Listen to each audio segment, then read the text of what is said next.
Keberadaan industri militer bagi negara-negara maju seperti AS dan China sangat diperhitungkan. Misalnya China, mereka saat ini telah memiliki industri militer yang tak kalah dari punya AS atau Rusia. Posisi industri militer China saat ini bisa menghasilkan berbagai alutsista yang canggih.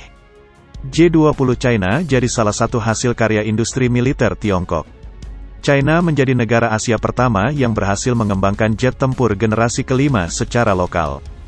Kehadiran dari G20 China menunjukkan jika industri militer Tiongkok memang sangat berpengaruh.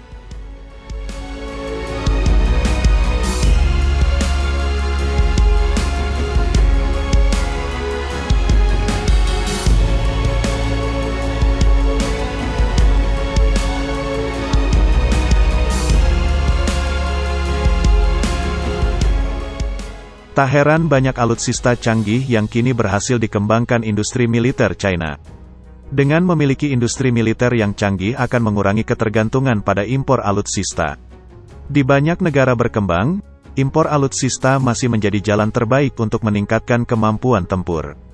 Soal impor alutsista, Indonesia juga masih melakukannya, apalagi soal jet tempur.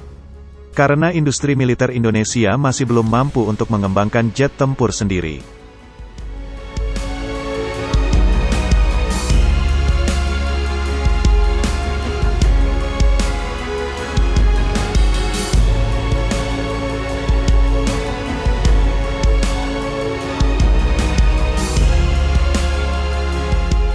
Sebagai negara dengan wilayah terluas di ASEAN membuat Indonesia harus memiliki banyak alutsista.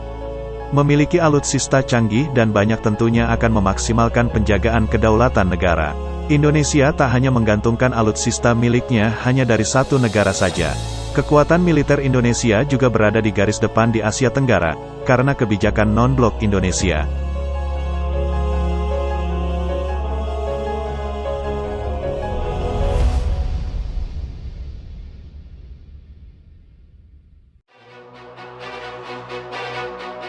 Belum lama ini Indonesia berhasil melaksanakan kerjasama dengan Prancis. Pengadaan Rafale menjadi hal yang sangat menguntungkan bagi Indonesia. Upaya untuk memperkuat TNI AU dengan jet tempur anyar akhirnya bisa terwujud. Pengadaan Rafale yang dilakukan Indonesia berhasil menyita perhatian global. Publik internasional ikut memantau perkembangan upaya Indonesia untuk memperkuat militer. Salah satunya China, beragam media China ikut membicarakan soal pengadaan Rafale yang dilakukan Indonesia.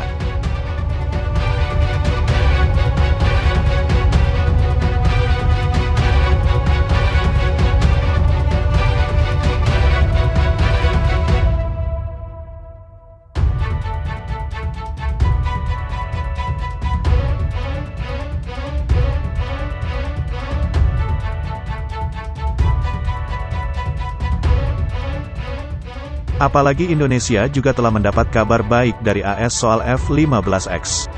Indonesia akan menjadi negara kedua di kawasan Indo-Pasifik yang menerima Rafale setelah India.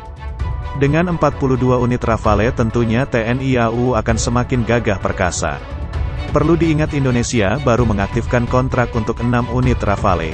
Sehingga TNI AU sudah sah jadi calon pengguna pertama Rafale di Asia Tenggara. Sisa 36 unit Rafale lainnya menyusul di masa mendatang. Pengadaan banyak alutsista baru yang diimpor dari luar justru ditanggap lain oleh China.